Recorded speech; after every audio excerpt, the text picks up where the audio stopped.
Well, here's the 2026 bloom of Eulophia petersii. We are up to about 9 feet tall with the flower spikes now. The plant is massive. As you can see, this is the best bloom so far with 7 huge spikes that are just going and going and going. And the thing is, they keep on lengthening, because each one of these tiny little buds on the end, you can see how far apart the flowers are spaced. They're like 2 or even 3 inches apart. So for each and every bud that's still on the stem, that's another several inches that the spike is going to grow. Like here, I don't even know how many are on this stem, it's hard to tell. Probably another 10. So that's at least another 2 feet that spike is going to get, maybe even more. So we might end up having to move it to a taller area of the screen patio. So those of you that have followed my YouTube posts have been watching this plant bloom every year, probably since, gosh, I think back now, I want to say like 2019, maybe 2018, 2019. It just gets bigger and better every year. This year I've even gave away lots and lots of divisions from around the outside edge, but you can still see new growth coming in with a vengeance. There's 1, 2, 3 new growths, 4,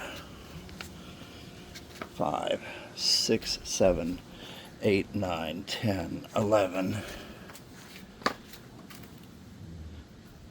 12. There's another one in there. So there's at least 12 new growths for next year. Each of those new growths could produce a spike. Usually I found about half of them will actually spike, and the others devote their energy to making new growth. This needs a dry rest period in the winter. Here in Central Florida, it gets cool in the winter, sometimes cold. This can survive right down to frost. Can't survive a hard freeze with it being wet, but if it's dry, it's remarkably cold hardy, and it can survive temperatures to up over 100. And it can sit in full blazing sun. This year gave it more light than in previous years, and I got rewarded with a lot stronger coloring on the flowers. The mahogany is a lot deeper, and the pink on the petals is really saturated this year. So I'm really pleased with the flower color this year too. And of course the number of flowers. This is just a beautiful species. I don't know why more people don't grow it. So that is 2026 for the petersii. Also in bloom, we had to relocate her for a minute for the photo shoot. This is Wilsonara Tropic Breeze Shere Khan. This got a certificate of cultural excellence from the AOS a few years ago. It was awarded an AM, Award of Merit for the flowers. This was an original seedling from that cross, the Tropic Breeze. This one we named Shere Khan because the petals are pretty consistently striped like a tiger. And I just thought of the tiger from the Jungle Book.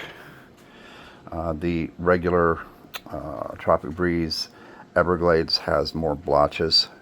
The yellow on the petals is more irregular. These are pretty consistently striped. So it just made me think of a tiger. So this is Tropic Breeze Shere Khan. And let's see, while we're doing the bloom tour, we have, let's take you down for just a minute. We have Encyclia roughly profuse by, I think it's Orchid Jungle. This is a great plant that blooms every year. Let's put her in the sunshine. It's a nice plant that blooms every year for me. Really nice flowers. Smells really good. And I like that the spikes on this are nice and strong. They never need staking or anything. They stand up really well on their own.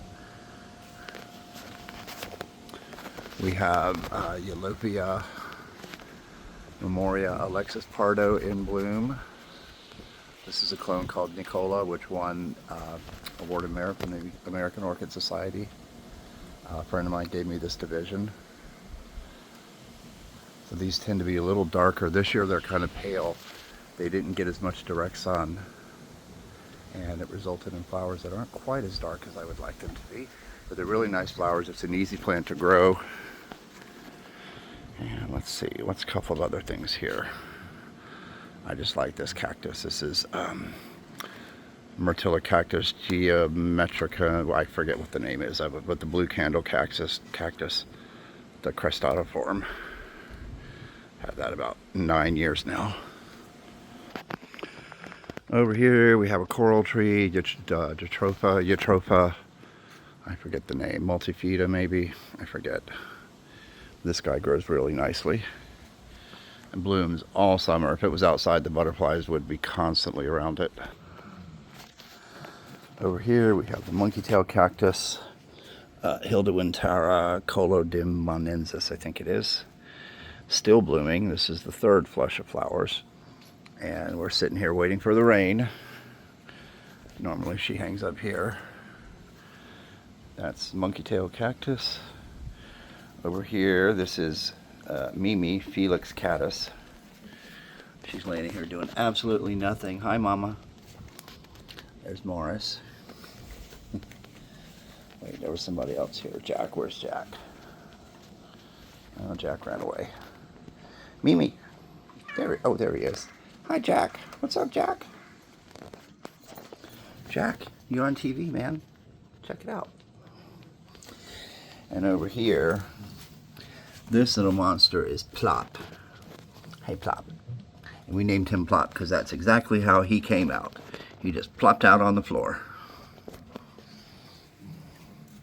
So, the cats, most of them couldn't care less about the flowers, but Jack over here, my little buddy Jack, over the years, I've uploaded a few pictures of him checking out all my different orchids. He likes to come up to them and smell them when they're in bloom. He's really cool. He reminds me of, what was the bull's name in the children's cartoon? Ferdinand the Bull that loved flowers. He's my little Ferdinand. Jack. Jack.